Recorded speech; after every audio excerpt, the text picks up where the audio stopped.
Қайырлы күн достар.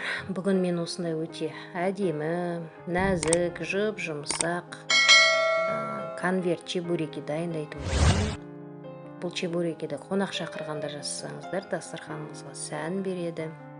Қараңыздаршы, қандай жұмсақ, сочный болып шығады еще өзі. Менің каналыма тіркелмеген болсаңыздар, тіркеліп, лайк басып, комментарий жазуды ұмытпаңыздар.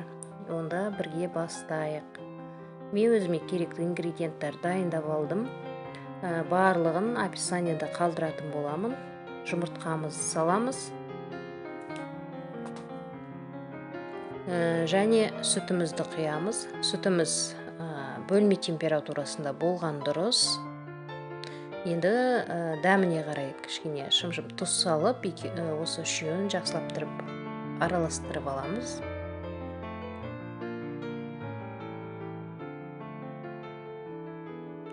Ұнымызды алдын ала еліктен өткізіп аласыздар. Және бірден салып жібермеңіздер, бөліп салыңыздар.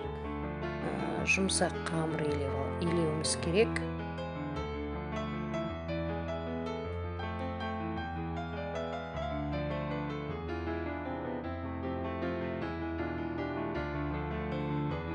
Мен қамырым дайын болды. Ұнымнан көп тұрғандай 1-2 қасық ұны артық қалды. Сондықтан бөліп салыңыздар.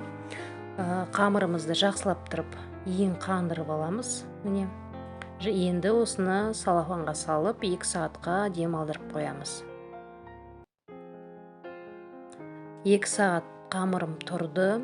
Енді осы қамырды жаямыз. Мантыға қалай қамыр жаясыздар? 5 бармаққа со сияқты жаямыз, тек тым жұқа қылып жібермеңіздер.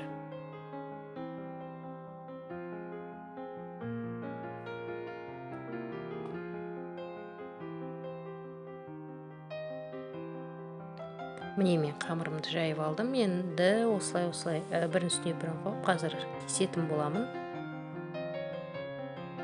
Мына 2 шеткі жерін алып тастаймыз, және осылай бірдей бөліктерге бөлеміз. Және бөліп алғаннан кейін бірін үстіне бірін қойып, осы квадрат қылдырып кесеміз. 1 келкі қалдырып, өлшемі 1 келкі болса әдемі болып шығады бізде чебуректеріміз. Міне мен кесіп алдым. Салмасын дайындап қойдым. Менде фарш, 1 үлкен пияз, бұрыш, тұз. Енді бастайық. Фаршымыздан салмамыздан көп салмаймыз. Піспей қалуы мүмкін. Мына 4 бұрышын осылай бір-біріне жапсырып, мына жанды ашық тұрған жандарын барлығын осылай басып шығамыз. Қаттырақ басамыз, ашылып кетпеу үшін майда қуырғанда. Не көріңіздер, қандай сүйкімді, әдемі осындай конверттер шығады. Қонақ шақырғанда самсамен үйлестіріп қойсаңыздар, әдемі көрінеді. Өте әдемі, өзі жұмсақ болып шығады. Жасап көріңіз міндетті түрде.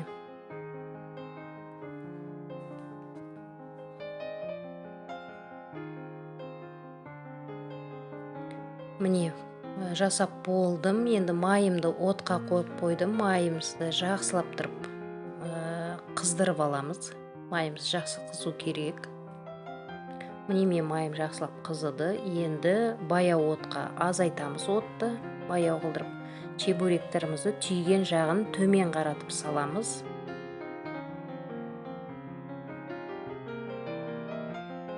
Баяу отта пісіргенде қамырымызда мынандай шарик-шариктар пайда болады. Міне енді салып болғаннан кейін сразу бетін қайрадан аударамыз. Сосын осы баяу отта қызарғанша қуырамыз, пісіріп аламыз.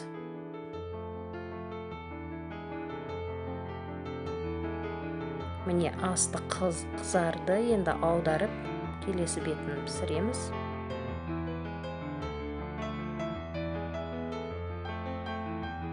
Көрдіңіздер ме, міне қандай шарик-шарик болып тұр. Осы баяу отта піскенде осындай болады.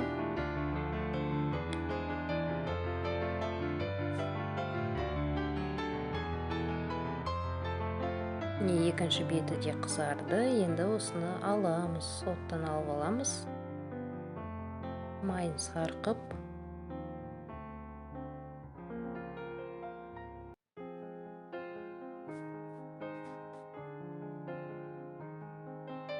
осы қамырдан менде 33 штук шықты.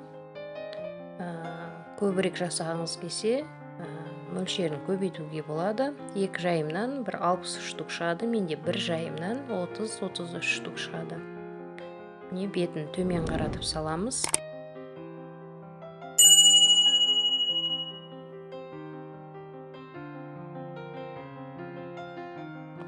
Салып болғаннан кейін қызарғанын күтпейміз, бетін аударып аламыз.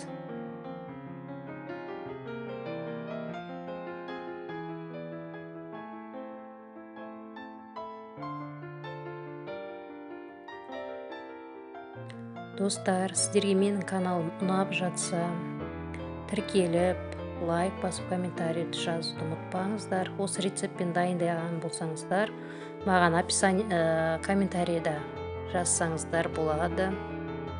Қалай шыққаны ұнады ма сіздерге?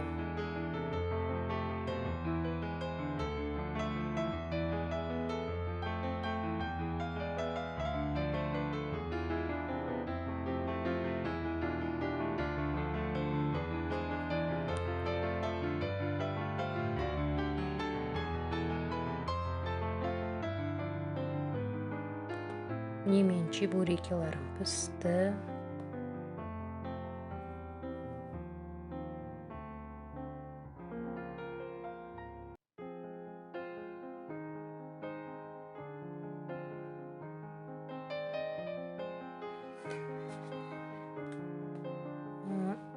Міне қараңыздар, қандай жұмсақ, қандай әдемі болып шыққан. Менімен бірге болғандарыңызға рахмет. Видеоны соңына дейін көргендеріңізге жасап көріңіздер. Барлықтарыңызға ас болсын.